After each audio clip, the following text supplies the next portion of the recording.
അവിടെ ചെല്ലുക, ആ പിൻകഴുത്ത് കൊടുക്കുക, കറ കഴിക്കുക, തിരിച്ചു വരിക, രാജാവായിട്ട് അസുഖം. എന്താ നോക്കാൻ സന്തോഷമായില്ലേ? എന്താ സന്തോഷമായില്ലേ? എനിക്കുള്ള സുഖമേ ഉള്ളൂ. കൊല്ലണ്ട അത് തന്നെയാ. ഇങ്ങോട്ട് പോയാൽ തിരിച്ചു വരുമെന്ന് തന്നെ സംശയമായിരുന്നു. ഒരു വിധത്തിൽ അതിൻ്റെ അവിടെ കൂടെ എണീച്ചു അതിനെ കൊല്ലാനായിട്ട് എനിക്ക് പുറപ്പെടും. ഈ വേഷത്തിൽ പോയാൽ നേരെയാവില്ല. വേഷമൊക്കെ മാറിപ്പോ പറ്റിയ വേഷം കാടല്ലേ, കാടിനെ പറ്റിയ വേഷം ഏതാ ഒന്ന് ആലോചിച്ച് ഏതാ വരണ പന്നി ഏത് തടിച്ച കൂട്ടാണ് പന്നി വരണോ പോണോ പോണോ ഇത് കണ്ണാക്കി തരത്തെ നല്ലതാണ്. ആ പന്നിയുടെ വേഷം കൂടെ കെട്ടിപ്പോവാം. അല്ല നിശ്ചയിച്ച മുഖാസിനൊരു ഒരു പന്നിയുടെ വേഷം, ആ രോമങ്ങളൊക്കെ ഇട്ട് ആ തേട്ടകളൊക്കെ പുറത്തൊക്കെ ഇട്ട് വലിയ വാലുകളൊക്കെ കാലുകളൊക്കെ നമ്മൾ ചാടി പോയി തന്നു. ഒരു പോയി നോക്കിയപ്പോഴാണ് കാട്ടാളന്മാര് നായാടി സഞ്ചരിക്കുന്നുണ്ട്. ഭഗവാൻ കിരാതമൂർത്തി പറഞ്ഞിരിക്കുകയാണ്. ഏതാ കുറെ കാട്ടാളന്മാരുടെ കുട്ടിക്കാട്ടാളം ശ്വാസമില്ലേതായാലും ഇതേതാ കുറെ കുട്ടിക്കാട്ടാളന്മാര് അമ്പ വല ഇരിക്കുന്നത്.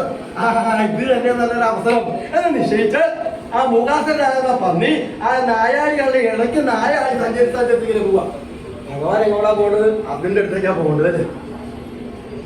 ഇപ്പൊ മുഖാസനോ അർജുന നേരിയാ പോണത്.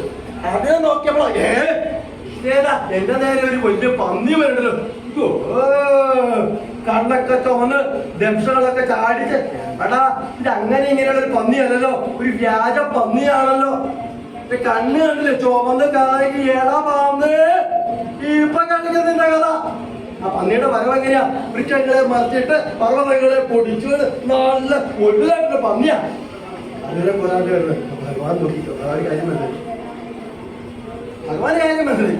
തന്റെ ഭക്തനെ നിഗ്രഹിക്കാനായിട്ട് പോകണം. ഭഗവാൻ എന്ത് ചെയ്യും? ആ പിനാകം ധരിച്ചെടുത്ത് ആ പന്നിയെ നിഗ്രഹിക്കാൻ വ്യാജാര അതിനെ കുട്ടി വെച്ചില്ല.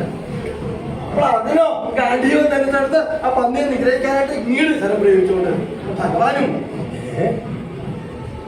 ഇപ്പൊ ഒരു താറ് കാര്യം വരാം. അല്ലേ